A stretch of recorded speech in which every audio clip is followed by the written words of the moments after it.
sa Japan. At Cover Boys nagpatalbugan sa kanilang hot pictorial.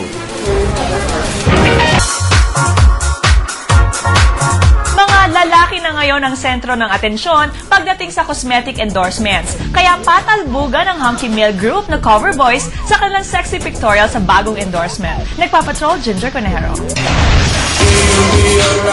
Matapos ang matagumpay na debut concert, pinatunayan ng Cover Boys na sila ang hottest choice sa pagpapakita ng kamachohan.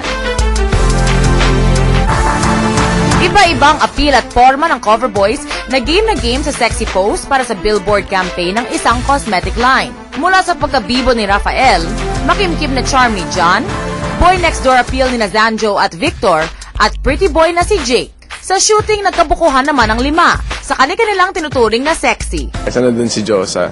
Sino ba, Zanjo? Pinaka-sexy. Sa'yo, si Mariel. O, siyempre rin si Roxanne. O, pwede rin si Banks. O, yan, si Maggie Wilson. Samantala, hindi naman naiwasang matanong ang Cover Boys sa kontrobersiya ng penile enlargement. Whether that's true or not, I don't know.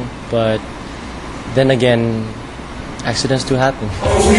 Bukod sa endorsements, tuloy din ang TV projects at concert tour ng Cover Boys sa Amerika ngayong Hulyo. Ginger Conejero, Patrol ng Pilipino.